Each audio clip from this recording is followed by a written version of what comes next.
पक्षाची सगळी जबाबदारी. शरद पवार राजकारणातून अलिप्त होऊन सामाजिक कार्यात होणार होते सक्रिय. अजित पवारांच्या विमान अपघात प्रकरणी रोहित पवार यांच्याकडून केंद्रीय मंत्री राममोहन नायडू यांच्या राजीनाम्याची मागणी. अपघाताची चौकशी पूर्ण होईपर्यंत पदावरून दूर होण्याची मागणी. VSR कंपनीला काही राजकीय नेत्यांचा पाठबळ. रोहित पवार यांचा आरोप. पंतप्रधान मोदी आणि अमित शहा अजितदादांना न्याय देऊ शकतात, तर राहुल गांधी यांनी देखील यात लक्ष घालावं, रोहित पवार यांचं आवाहन.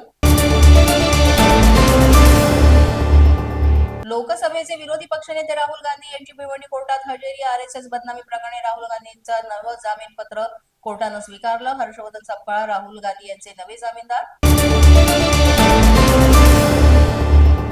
मंत्री दादा भुसे बदनामी प्रकरणात संजय राऊत यांना मोठा दिलासा. राऊतांनी दिलगिरी व्यक्त केल्यानं भुसेंकडून खटला मागे. राऊत आणि भुसेंनी एकत्र येत हा वाद मिटवला.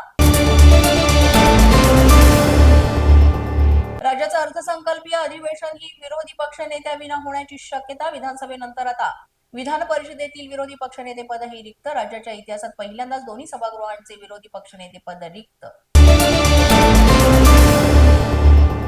संतोष देशमुख हत्या प्रकरणातील फरार आरोपी कृष्णा आंधळेबद्दल मोठा दावा. आरोपी कृष्णा आंधळे 2 ते 3 वेळा त्याच्या गावी येऊन गेला. संतोष देशमुखांचे भाऊ धनंजय देशमुख यांनी दिली ही माहिती.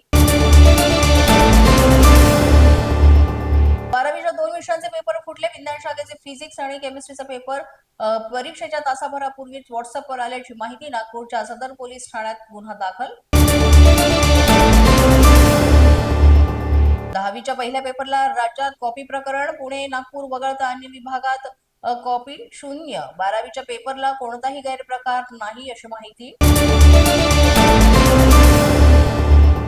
छत्रपती संभाजीनगरमध्ये सावत्र बापाचा 7 वर्षीय मुलीवर अत्याचार. वाळूज परिसरातील संतापजनक घटना. अंगावरील चटक्यांच्या व्रणामुळे प्रकार हा उघडकीस झाला. न्यूजच्या बातमीपत्रात आज इतकंच. तुम्हाला आमचं बातमीपत्र कसं वाटतंय याबाबत अवश्य अभिप्राय कळवा. यासाठी पोलीस माझा न्यूजचं YouTube चॅनल सबस्क्राईब करा. तसंच आमचं फेसबुक, इंस्टाग्राम आणि ट्विटर अकाउंट फॉलो करा. अधिक माहितीसाठी आमच्या www.policemazhanews.com या वेबसाईटला भेट द्या. आमचे अधिकृत प्रतिनिधी व्हायचे असेल तर स्क्रीनवर दिलेल्या क्रमांकांवर आजच संपर्क